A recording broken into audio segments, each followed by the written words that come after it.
Voto da ministra Rosa Weber. Vamos aos fundamentos que ela apresentou no dia 24 de agosto de 2023. Bom, ela inicia dizendo que, pessoalmente, ela concordava com o voto originário do ministro relator Gilmar Mendes, no sentido de que o artigo 28 deveria ser declarado inconstitucional, no sentido de descriminalizar a conduta de posse de droga para consumo pessoal, para todas as drogas. Mas concordou ali com o avanço do julgamento e com a restrição que os demais ministros fizeram, para que seu voto ficasse adstrito apenas à maconha. Bom, o primeiro fundamento que ela apresenta, ela novamente traz, assim como o ministro Gilmar Mendes, a teleologia da lei de drogas. Ela diz que a lei, e aí eu não vou me repetir muito, porque já falei bastante sobre isso lá no voto do ministro Gilmar Mendes, ela diz que a lei tem toda uma introdução, todo um capítulo, vários artigos que defendem e ajudam o usuário, no sentido de obrigar várias políticas públicas de atendimento à saúde, equipamentos de saúde, de reinserção do usuário, de tratamento, de apoio à família do usuário, tratando ele como um verdadeiro dependente, um doente que precisa ser acolhido.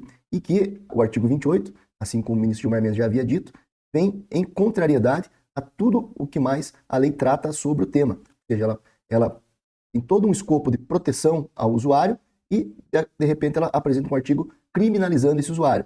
Ou seja, haveria, como eu já disse, uma antinomia ali, uma contrariedade dentro da própria lei. Segundo fundamento, ela fala sobre a estigmatização do usuário e segue nessa mesma linha.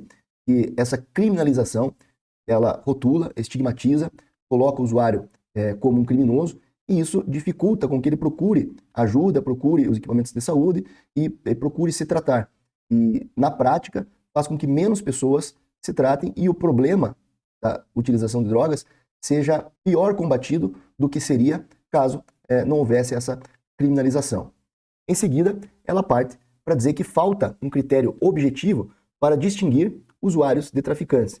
Então, na mesma linha do que vinha sendo apresentado pelos outros ministros, ela entende que é necessário a aplicação de um critério objetivo que diferencie na prática de forma mais clara quem é usuário e quem é traficante. Sempre repetindo que esse critério estabeleceria uma presunção relativa.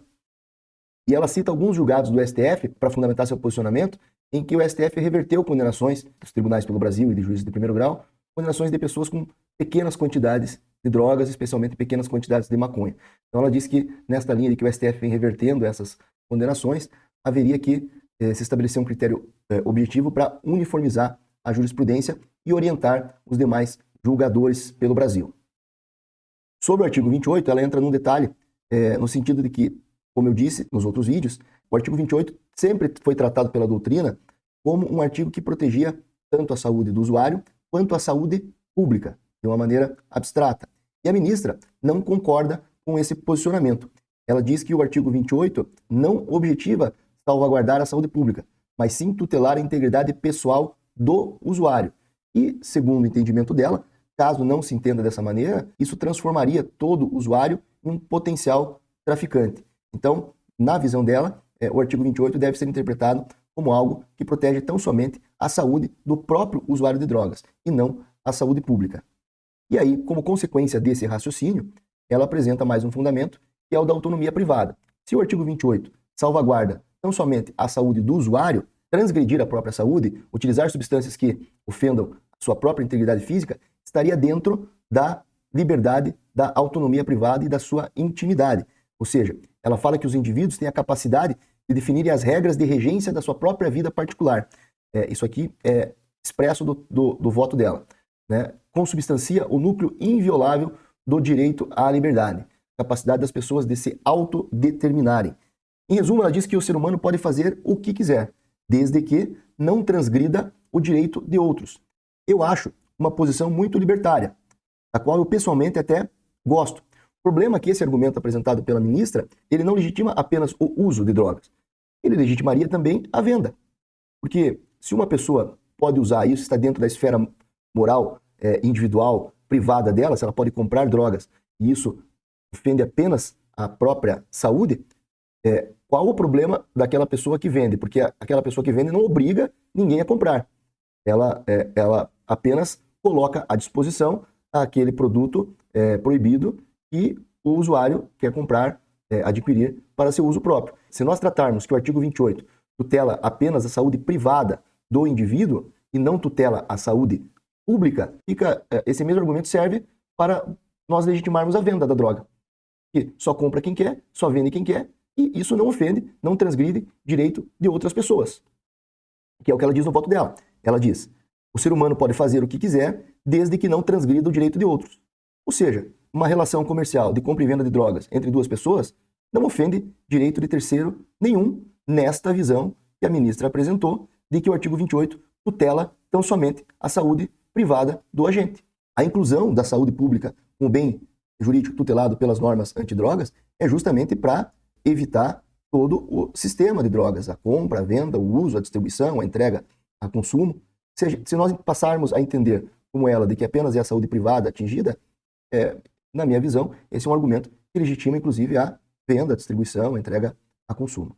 Outro fundamento apresentado pela ministra é o da proporcionalidade.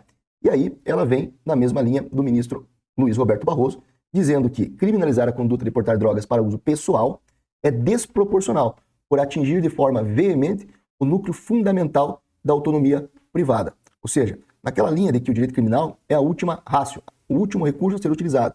É o que atinge de forma mais violenta o cidadão, restringindo a sua liberdade. Ainda que o artigo 28 não possua penas que restringam a liberdade, ele ainda caracteriza quem o infringe como criminoso, até, obviamente, a data desse julgamento. Então ela diz que usar drogas é uma opção individual. E ela faz algumas comparações. Eu vou ler para os senhores aqui as comparações que a ministra Rosa Weber fez. Ela diz o seguinte: que o uso de drogas é uma opção individual de escolha, e comparou com escolher a religião, o time de futebol, as vestimentas, onde morar, o corte de cabelo, a profissão, o que comer, beber, etc. Ela comparou o uso de drogas com corte de cabelo. Está no voto dela. Isso viria da autonomia privada. E aí ela repete: o ser humano é capaz de escolher o que quer para a sua vida, desde que não transgrida o direito dos outros. Então esses, em resumo, foram os fundamentos do voto da ministra Rosa Weber. A sua conclusão, portanto, foi no sentido de provimento do recurso para absolver o recorrente e sugeriu a fixação de 60 gramas de maconha como parâmetro objetivo para distinguir de forma relativa usuário e traficante.